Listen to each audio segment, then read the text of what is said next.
I barely slept that night. The threatening text message kept replaying in my mind, along with everything I'd discovered over the past week. By dawn, I had made a decision. Before meeting with Elizabeth Chen, I needed to make copies of all the evidence and store them securely. If anything happened to me, the truth wouldn't be lost again. I carefully photographed every page of Sister Catherine's diary, uploading the images to a secure cloud storage account. I packaged the physical diary, the shovel head, and the ring, then drove to the post office when it opened, sending the package to my sister in Boston with instructions not to open it unless she heard from Detective Lawson. Then I emailed her all the digital evidence with the same instructions. Only then did I drive to meet Lawson at the offices of the Millfield Gazette. The newspaper occupied the second floor of a brick building on Main Street. Elizabeth Chen, a sharp-eyed woman in her 50s, greeted us in the conference room.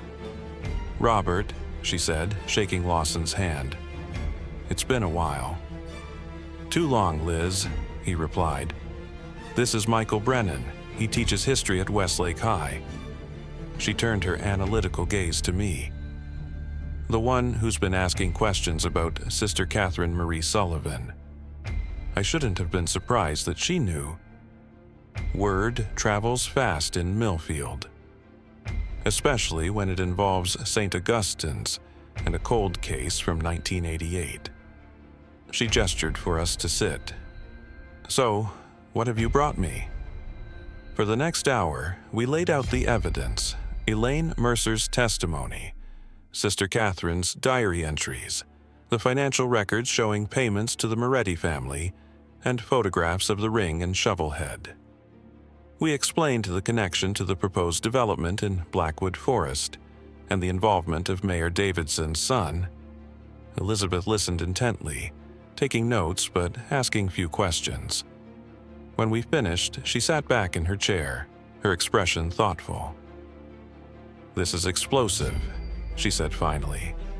"Allegations of sexual abuse by a priest, a murder cover-up involving church officials, and possible corruption in the current administration."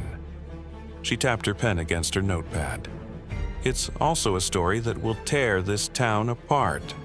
"The truth often does," Lawson said grimly. "I'm not saying we shouldn't run it," Elizabeth clarified. "Just that we need to be absolutely certain of our facts. Legally, we're on solid ground with Elaine Mercer's statement and the diary, but we need to connect the dots to the current property deal more concretely if we're going to implicate Mayor Davidson and his son. The timing can't be coincidental," I argued. "They're rushing to develop the exact parcel of land where Sister Catherine's remains might be buried." "Coincidence isn't evidence," Elizabeth pointed out. "We need something more definitive." "What about getting a court order to halt the development until a proper search can be conducted?" Lawson suggested. Elizabeth shook her head. "On what grounds? A 30-year-old murder with no body. Judge Wilson is a lifelong member of St. Augustine's Parish. He'd never sign it." I thought for a moment. What if we could find Angela Moretti? Her testimony would strengthen the case considerably. "If she's willing to talk," Elizabeth said, "after all this time, she may have put it behind her." "It's worth trying," I insisted. "Her experience is at the heart of this whole tragedy." Elizabeth nodded. "I'll have one of our researchers try to track her down. In the meantime, I'll start working on the story. We'll need to approach this carefully. Get comments from the diocese, the mayor's office, and the developers before we publish." "How long will that take?" I asked, concerned about the impending town council vote. "I can have it ready for Thursday's edition, the morning of the council meeting. It won't give them much time to craft a response, which works in our favor." She gave us a determined look. "Just be prepared for the backlash. Stories like this make enemies." "I've already received a threatening text," I admitted, showing her my phone. Her eyes narrowed. Have you reported this to the police? And tell them what? That I'm investigating a 30-year-old murder that the previous police administration helped cover up? I shook my head. Besides, with no return number, there's not much they could do. You should stay with me for a few days, Lawson offered, just as a precaution. I thanked him, but declined.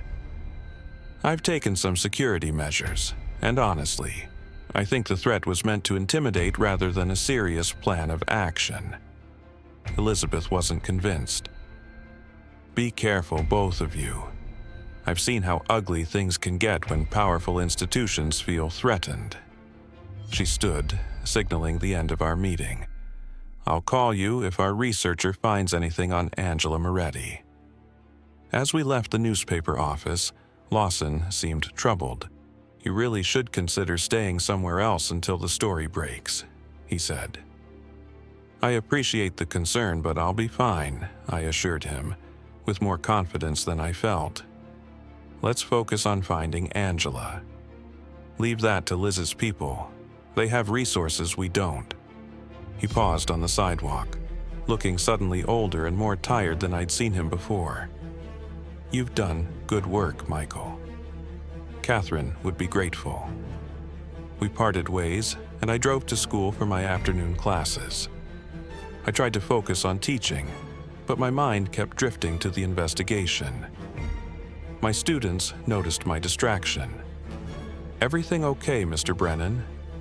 Emma asked after class. "Just a lot on my mind," I replied with a reassuring smile. "Working on a research project." "About that ring we found in the forest?" Tyler chimed in. Some of the other teachers were talking about it. I shouldn't have been surprised. Millfield's grapevine was efficient. "Yes, actually. It's turned into quite an interesting historical study." "Cool," Tyler said. "Let us know if you need any help. We could go back to the forest, look for more stuff." "Thanks, but I think I've found everything I need there," I said, not wanting to involve my students any further. "You should probably stay out of the forest for now. There's talk of development in that area."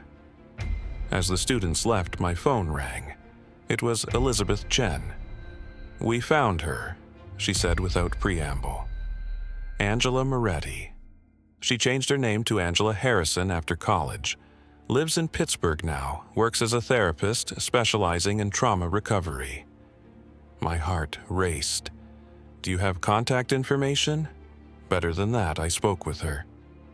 Elizabeth's voice was tense with excitement. When I mentioned Sister Catherine, she got very quiet. Then she asked how soon she could meet with us. "She's driving to Millfield tonight. Says she's been waiting 30 years for this moment." After arranging to meet Angela at Elizabeth's office the next morning, I finished my work at school and drove home, my mind whirling with possibilities. Angela's testimony could be the final piece we needed to make our case irrefutable. As I turned onto my street, I noticed an unfamiliar car parked near my house, a black SUV with tinted windows. I slowed, suddenly alert. The text message flashed in my mind. "Stop digging or you'll join the nun." I drove past my house, watching in my rearview mirror. The SUV didn't move. I circled the block, considering my options. I could call Lawson, but what would I tell him? That I was spooked by a parked car? Instead, I parked a few houses down and walked home using a neighbor's yard as cover, approaching my house from the back.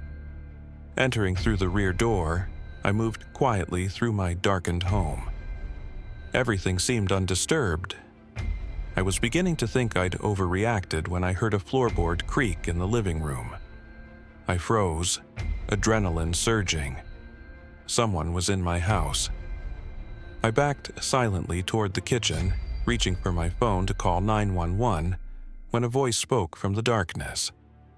"Mr. Brennan, I think it's time we had a conversation about Sister Catherine Marie." The overhead light switched on, revealing a man in his 60s sitting calmly in my armchair. Despite never having met him, I recognized him immediately from newspaper photos. Mayor James Davidson. "How did you get into my house?" I demanded, my phone still in my hand. "Your back door lock is remarkably simple," he replied, his tone conversational. "Please, put the phone away. I'm not here to threaten you. The text message I received suggests otherwise." He frowned. "I don't know anything about a text message. I'm here to talk, that's all." He gestured to the sofa across from him. "Please, sit. This concerns both of us."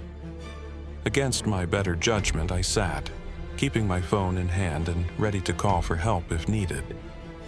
"What do you want, Mayor Davidson?" "I want to understand why you're determined to drag this town through a scandal that will benefit no one. Father Riley is dead.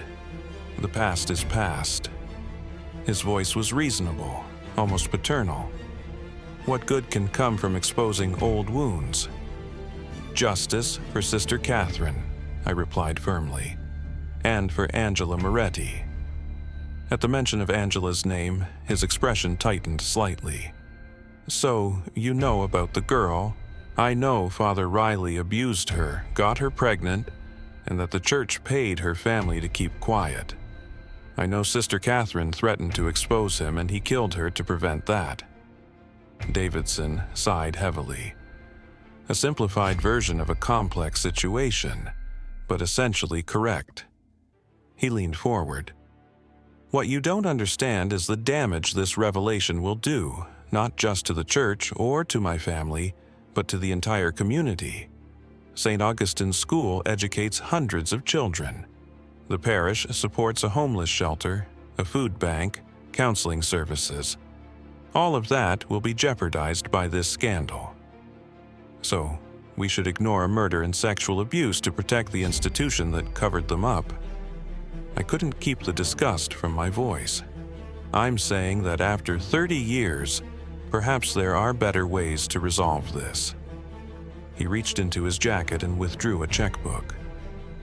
"Name your price, Mr. Brennan. Whatever you think is fair compensation for your research efforts." The blatant attempt at bribery stunned me. "You can't be serious." "Perfectly serious. This development project will bring jobs and tax revenue to Millfield. The church will receive funding for its programs. Everyone benefits." He smiled thinly. "Including you if you're reasonable." I stood up, anger replacing my fear. "Get out of my house, Mayor Davidson. There's no amount of money that will make me forget what happened to Sister Catherine." His smile faded. "You're making a mistake. The story dies with you, you know. Ms. Mercer is an elderly woman with no credibility.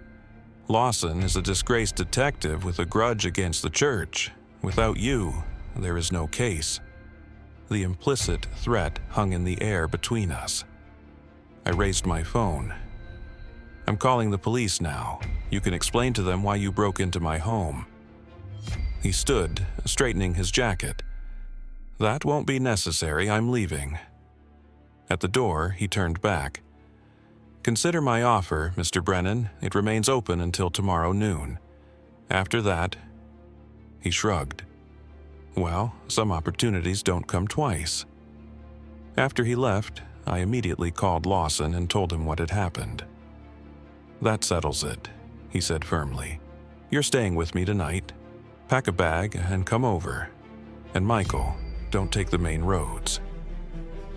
As I threw some clothes into a duffel bag, I realized how far over my head I'd gotten. What had started as historical curiosity had escalated into threats and midnight confrontations. But despite the risks, I felt more determined than ever. Mayor Davidson had confirmed everything we suspected. And tomorrow, Angela Moretti would add her testimony to the evidence we'd gathered. After 30 years of silence, the truth about Sister Catherine's fate was finally coming to light. I just had to stay alive long enough to see it happen. I spent a restless night on Lawson's couch, waking at every creak and settling of the old house. By morning, I was exhausted, but too wired to feel it. Today, we would meet Angela Moretti, now Angela Harrison, and hopefully get the final piece of evidence we needed. "You look terrible," Lawson commented as he handed me a cup of coffee.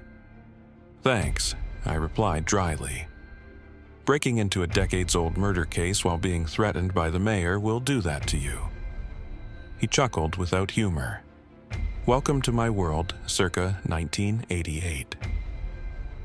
We arrived at the Millfield Gazette office early. Elizabeth Chen was already there, reviewing notes at the conference table. "Angela called," she informed us. "She's on her way. Should be here in about 20 minutes. "What did she tell you on the phone?" I asked. "Not much, just that she had information about Sister Catherine and Father Riley that she's never shared with anyone." Elizabeth tapped her pen against her notepad. She seemed determined, like this was something she's been preparing for. While we waited, Elizabeth brought us up to speed on her investigation into the property development. Millennium Development Corporation was founded 5 years ago by Richard Davidson, the mayor's son, and 3 partners. They've completed projects in neighboring counties, but this would be their first development in Millfield. The church stands to make about $7 million from the sale. "That's a lot of money for a struggling parish," Lawson noted. "Exactly. And here's where it gets interesting. One of Millennium's silent partners is Harrison Holdings, LLC, founded by William Harrison, former senior partner at Harrison, Pike & Associates. The law firm that handled the settlement with the Moretti family," I said, connecting the dots. "The very same. So we have a direct financial link between the people who covered up Father Riley's abuse of Angela Moretti and the company trying to develop the land where Sister Catherine's remains might be buried." Elizabeth looked grimly satisfied. That's the connection we needed. Our conversation was interrupted by the arrival of a woman in her late 40s. Despite the passing years, I recognized her immediately from the high school photo in Detective Lawson's files. Angela Moretti had grown into a poised, professional-looking woman with streaks of gray in her dark hair and eyes that held a quiet strength. After introductions, we settled around the conference table. Angela declined coffee, sitting with perfect posture, her hands folded in front of her. "Thank you for coming, Ms. Harrison," Elizabeth began. "Please, call me Angela," she replied. Her voice was steady, controlled. "When you called yesterday, Ms. Chen, you mentioned that new evidence had been found regarding Sister Catherine Marie Sullivan. I'd like to hear about that first, if you don't mind." I explained how my students had discovered the ring embedded in the tree and how that discovery had led to our investigation. I told her about Elaine Mercer's confession, the church records, and Sister Catherine's diary. Throughout my explanation, Angela remained utterly still, her expression revealing nothing. When I finished, she was silent for a long moment. Then she opened her purse and removed a small object wrapped in tissue paper. Carefully unwrapping it, she placed it on the table. A delicate silver cross on a chain. "Sister Catherine gave this to me the last time I saw her," Angela said softly. "April 15th, 1988, 2 days before she disappeared." She touched the cross gently. She told me to keep it safe, that it would remind me that God's love was bigger than the church's failings. "You were 16 then," Lawson said, "and pregnant with Father Riley's child." Angela's eyes met his, unflinching. "Yes, the relationship, though that's hardly the right word for what was abuse, began when I was 15. I was vulnerable, struggling with my parents' divorce. Father Riley was counseling me." Her mouth twisted bitterly. "He used that position of trust to manipulate and exploit me." "When did Sister Catherine find out?" I asked. I told her in March 1988. I was terrified, pregnant, and had nowhere to turn. My parents were devout Catholics who practically worshipped Father Riley. But I'd always felt safe with Sister Catherine. She taught my religion class, and she had this authenticity about her. When she talked about compassion and justice, you believed her. Angela took a deep breath before continuing. She was furious when I told her, not at me, but at Father Riley and the system that had allowed it to happen. She immediately confronted him, demanded he confess to the bishop and resign. He refused, of course, denied everything, said I was troubled and making it up. But Sister Catherine believed you, Elizabeth said. Completely. She advocated for me when no one else would. She even went to my parents, but by then the church machinery had already started working. Father Riley had convinced them I was mentally unstable, that my pregnancy was the result of promiscuity. Angela's voice remained steady, but I could see the old pain in her eyes. My parents sent me to a Catholic boarding school upstate, where I was pressured to give the baby up for adoption. The church paid for everything: the school, the medical care, even a trust fund for my college education. All contingent on my silence, of course. And the baby? Elizabeth asked gently. A daughter. I named her Catherine. A ghost of a smile touched Angela's lips. I defied them all and kept her. It wasn't easy, but it was the right decision. She's 30 now, a doctor in Philadelphia. She doesn't know the circumstances of her conception. I've never told her. What happened the last time you saw Sister Catherine? I asked. Angela's expression darkened. She came to see me the night before I was sent away. She was agitated, determined. She told me she wouldn't let Father Riley get away with what he'd done. She said, "Sometimes the church forgets that its first duty is to the truth, not to itself." Angela touched the silver cross again. She gave me this and promised me that justice would be done. It was the last time I saw her. Did she mention any specific plans? Lawson asked. She said she had evidence, notes she'd taken of our conversations, a record of inconsistencies in Father Riley's statements. She mentioned a diary where she documented everything. Angela looked at me. The diary you found.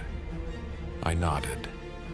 She wrote that she planned to go to the police the day after her last entry. That sounds right, Angela confirmed. She told me she'd tried working within the church system but had hit a wall. Bishop Donovan was more concerned with scandal than justice. She paused. 2 days later, my mother told me Sister Catherine had run away from the convent. I knew immediately that wasn't true. She would never have abandoned me or her mission like that.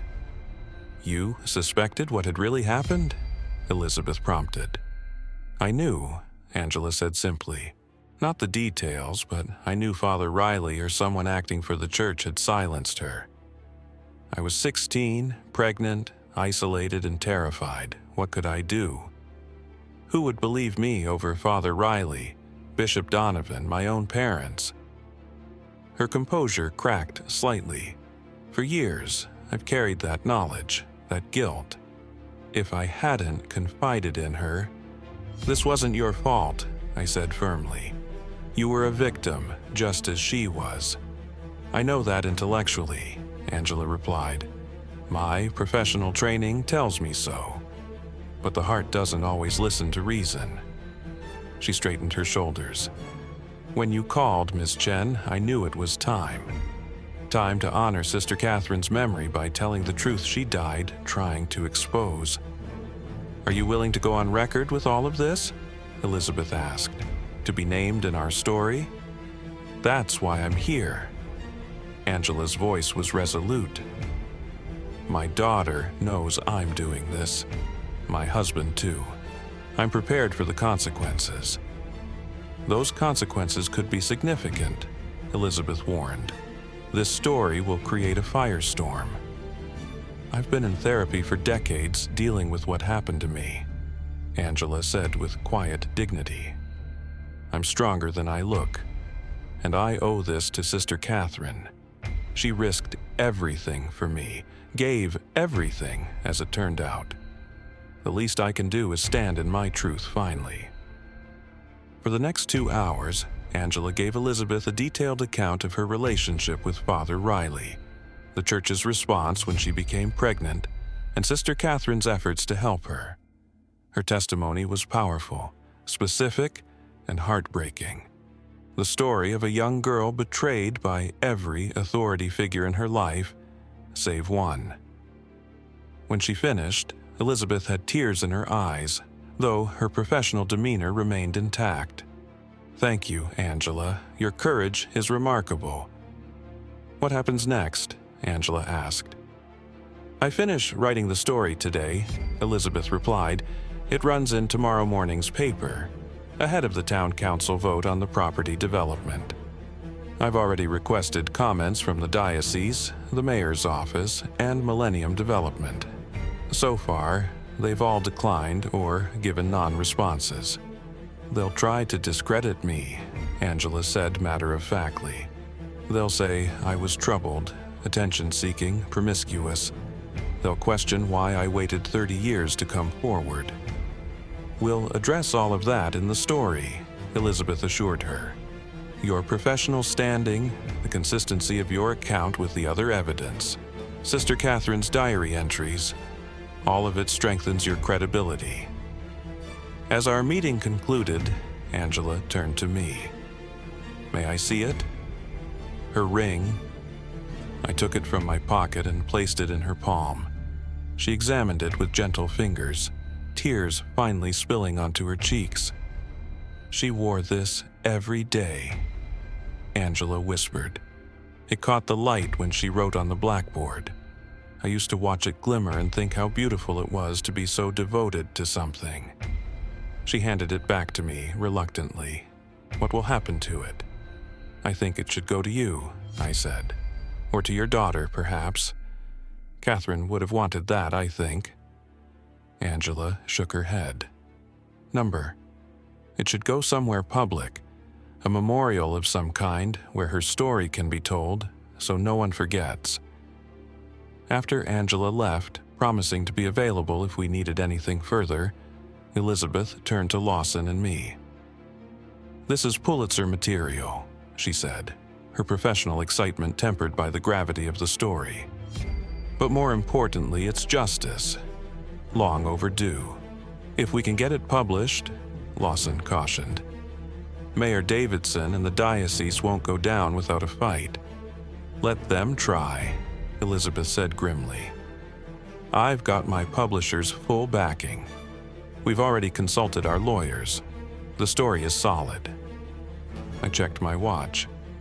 "I should get to school. I have classes this afternoon." "Are you sure that's wise?"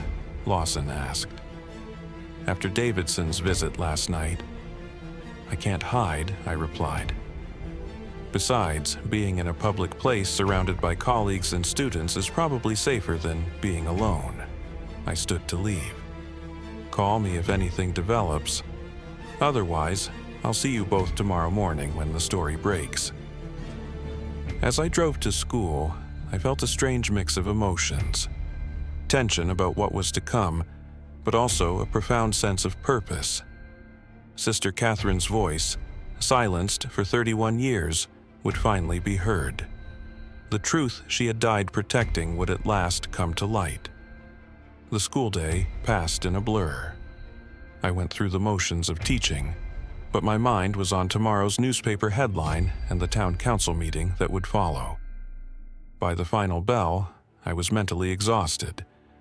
I was gathering my materials when Emma, the student who had been with Tyler when they found the ring, appeared in my classroom doorway.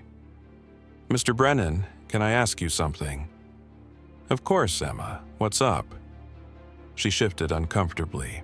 "My mom works at the town hall. She overheard Mayor Davidson talking about you today. He seemed really angry." Her voice dropped to a near whisper. "She said he was talking about ways to discredit you before some newspaper story comes out. What's going on?" I sighed. Of course, word was spreading. It's complicated, Emma. I've been researching what happened to the owner of that ring we found, a nun who disappeared in 1988. And the mayor doesn't want you to? Why would he care about something that happened so long ago? A fair question. Sometimes old secrets have present-day consequences, I said carefully. Don't worry about it, but thank your mom for the heads up. After Emma left, I packed up quickly and headed for my car. The parking lot was nearly empty, most teachers having already departed for the day. As I approached my vehicle, I noticed a folded piece of paper tucked under the windshield wiper. Glancing around cautiously, I unfolded it. Inside was a typed message. Final warning. The story dies, or you do. Your choice. I took a photo of the note, then carefully placed it in an envelope from my bag, touching it as little as possible. This was no longer just intimidation, it was a direct death threat. I called Lawson immediately. I'm on my way to you, he said after I explained. Don't go home. Meet me at the Gazette office.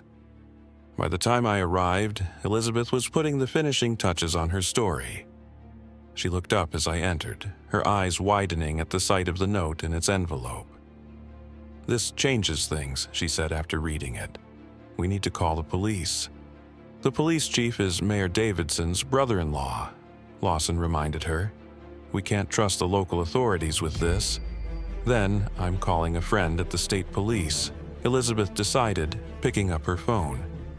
This has gone far beyond small-town politics. While she made the call, I read through her completed article. It was powerful, meticulous, and damning, laying out the full story of Father Riley's abuse of Angela, Sister Catherine's efforts to expose it, and the church's systematic cover-up of both the abuse and the murder. The connections to the current property development were clearly established, implicating Mayor Davidson and his son in the effort to develop the land before Catherine's remains could be discovered. My contact at the state police is sending investigators, Elizabeth announced after hanging up. They'll be here in the morning. In the meantime, you're staying at a hotel tonight, Michael. My newspaper is paying. No arguments. I didn't have the energy to protest. The threat had shaken me more than I wanted to admit. What about the story? I asked. Will it still run tomorrow? Absolutely, Elizabeth confirmed. It's already sent to the printer. Nothing stops it now. She looked at me with concern. But I'm worried about you. These people have already demonstrated they're willing to commit murder to protect their secrets. I'll stay with him at the hotel, Lawson offered. I still have my service weapon. That night, in an anonymous hotel room 10 miles outside of Millfield, I lay awake thinking about Sister Catherine. Had she felt this same tension, this same fear, the night before she planned to go to the police? Had she known the risk she was taking? The diary suggested she had at least suspected the danger. Yet she had persisted, determined to do what was right regardless of the personal cost. Her courage humbled me. Whatever threats I faced now paled in comparison to what she had endured, and what Angela had lived with for 30 years. Tomorrow, the silence would be broken. The truth would finally emerge from the darkness where it had been buried for more than 3 decades. Sister Catherine's ring, preserved inside the heart of an ancient oak, had set in motion a chain of events that would finally bring her justice. As I drifted toward an uneasy sleep, I thought I could almost hear her voice, whispering from across the years. The truth matters. Always. I awoke to the buzz of my phone. It was Elizabeth Chen calling at 6:30 a.m. It's out, she said without preamble. Front page, above the fold. Murder and cover-up. The Sister Catherine Marie Sullivan case reopened. We're already getting calls. I sat up, fully alert now. What kind of calls? Some supportive, some angry. The diocese issued a statement saying they're deeply concerned by these allegations and are launching an internal investigation. Mayor Davidson is calling it a baseless attack on respected institutions and threatening to sue for defamation." She paused. "And Richard Davidson has withdrawn the rezoning proposal from today's council agenda." "They're in damage control mode," I observed. "Exactly. The state police investigators will be at the Gazette office at 9 a.m. Can you and Lawson be there?" "We'll be there," I promised. After hanging up, I roused Lawson, who had dozed off in the armchair. We grabbed a quick breakfast in the hotel restaurant, where the front page of the Millfield Gazette was already generating intense discussion among the other diners. I caught snippets of conversation. Always knew there was something strange about that case. Disrespectful to drag the church through the mud after all these years. Poor nun. Imagine being murdered and no one even looking for you properly. The story was doing exactly what it was meant to do, forcing the community to confront a long-buried truth, however uncomfortable that process might be. When we arrived at the Gazette office, 2 state police investigators were already waiting. A stern-looking woman in her 40s introduced as Detective Sergeant Rivera and her younger partner, Detective Morales. They led us to a private conference room where Elizabeth joined us. "We've reviewed the evidence you've gathered," Sergeant Rivera began. "It's compelling. We'd like to open a formal investigation into Sister Catherine Marie Sullivan's disappearance and presumed murder." "After 31 years?" Lawson asked skeptically. "That's a cold case by any definition." "Cold, but not frozen," Rivera replied. "You've provided new physical evidence, a credible eyewitness account from Ms. Mercer, and a contemporary written record in the diary. Plus, the threatening note Mr. Brennan received constitutes a current criminal offense." "What about the property development?" I asked. "They've withdrawn the proposal for now, but they could resubmit it later." "We'll be requesting a court order to search the area where the ring was found," Morales explained. "Based on the evidence you've provided, we have probable cause to believe it may be a crime scene." The meeting continued for over an hour as we went through every detail of our investigation. When we finished, Rivera looked at me thoughtfully. "Mr. Brennan, you've put yourself at considerable risk pursuing this case. We'd advise you to take precautions until we've had a chance to investigate these threats further." "I understand," I said, "but I can't hide forever." As we left the conference room, Elizabeth's assistant rushed in.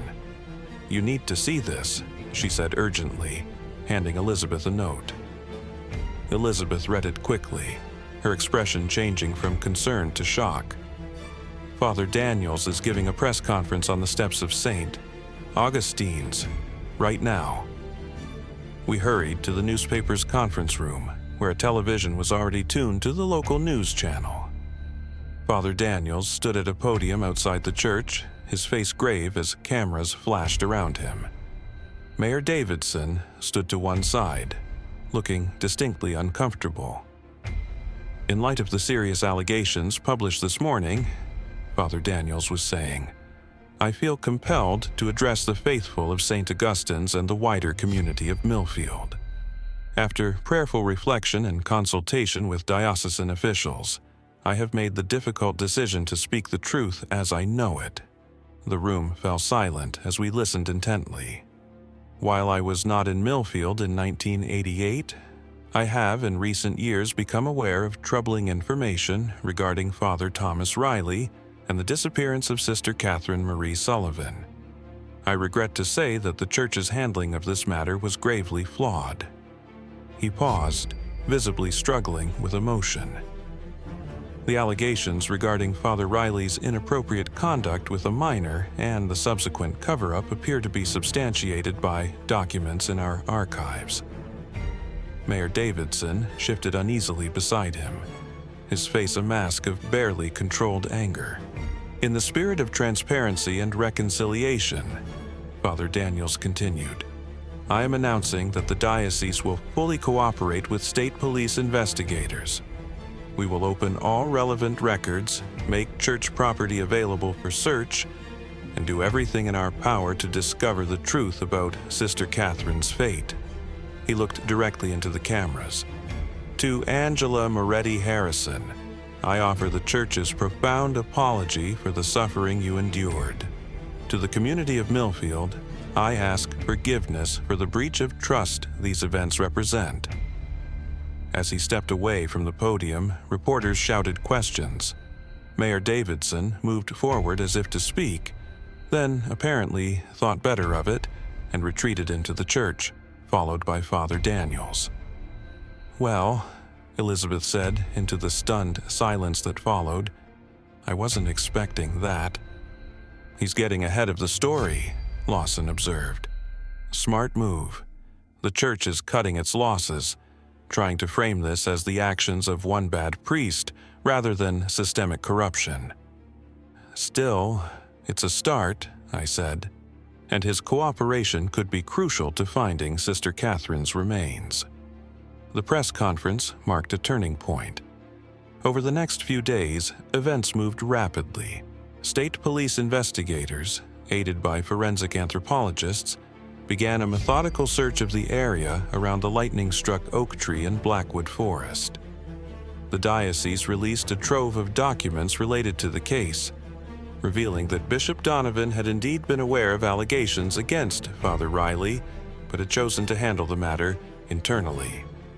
Mayor Davidson, facing mounting pressure and the prospect of a separate investigation into his role in the attempted cover-up, announced he would not seek re-election. His son's development company withdrew completely from the Millfield project. 5 days after the story broke, I received a call from Sergeant Rivera. "We found human remains," she said simply, "about 40 yards from the tree where the ring was discovered. The forensic team believes they've been there for approximately 30 years. A DNA comparison with samples from Sister Catherine's personal items confirmed what we already knew. After 31 years, Sister Catherine Marie Sullivan had been found." The discovery brought a bitter-sweet closure to the case. The medical examiner determined that she had died from blunt force trauma to the head, consistent with being struck by an object like the shovel head we had found. The evidence, combined with Elaine Mercer's testimony, was enough for the state prosecutor to declare that Father Thomas Riley would have been charged with first-degree murder had he still been alive. 2 weeks later, a memorial service was held for Sister Catherine at St. Augustine's Church. The small building was filled beyond capacity, with people standing along the walls and spilling out onto the steps. Angela Moretti Harrison was there with her daughter, Catherine, a poised young woman who bore a striking resemblance to her namesake. Elaine Mercer attended in a wheelchair, her face peaceful as if a great burden had been lifted. Robert Lawson sat beside me, his weathered face solemn but satisfied. Father Daniels conducted the service with genuine remorse and reverence. Sister Catherine exemplified the true spirit of Christian service, he said during his homily. She put the well-being of others above herself. She stood for truth when silence would have been easier. She protected the vulnerable when others looked away. Her life and her sacrifice remind us that the measure of our faith is not in our words, but in our actions. After the service, I approached Angela and her daughter. "Thank you for what you did," Angela said, clasping my hand. "Without you finding that ring." "It was Catherine who found us," I replied. "She left us the clues we needed, the ring, the diary. She made sure the truth would eventually come out." Angela introduced me to her daughter, who smiled warmly.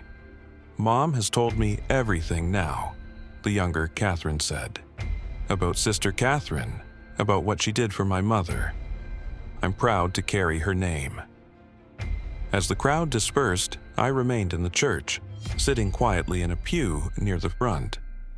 Elizabeth Chen found me there a little while later. "The final piece runs tomorrow, she said, sitting beside me. "The diocese has established a victim support fund in Sister Catherine's name, specifically for survivors of abuse within the church. And they're creating a permanent memorial garden where her remains were found." "It's not enough," I said, "but it's something." "The truth usually falls somewhere between complete justice and utter failure," Elizabeth observed. "Speaking of which, this came for you." She handed me a small package. Inside was Sister Catherine's ring, now cleaned and restored to its original silver brightness. A note from the state police explained that it was being returned to me as the finder, now that all forensic work was complete. "What will you do with it?" Elizabeth asked. I considered the question. Angela suggested it should be part of a public memorial. I think she's right. The ring was eventually placed in a custom-designed reliquary at the center of the memorial garden, along with a plaque telling Sister Catherine's story. The garden was dedicated on April 17, 2020, the 32nd anniversary of her disappearance. My life gradually returned to normal, though normal had been permanently redefined. I still taught history at Westlake High, but now I also gave occasional lectures at universities about investigative journalism and cold cases. I had declined offers to write a book about the case, feeling that Elizabeth's comprehensive reporting had already told the story that needed to be told. Sometimes, when I needed to clear my head, I would walk to the memorial garden and sit on a bench near the reliquary containing Sister Catherine's ring. I would think about how a small silver circle, preserved inside a tree for decades, had led to the unraveling of long-buried secrets and the exposure of corruption that had festered in the darkness of silence. And I would remember the final entry in Sister Catherine's diary: "If anything happens to me, let the truth be found here." Her words had proven prophetic in ways she could never have imagined. The truth had indeed been found.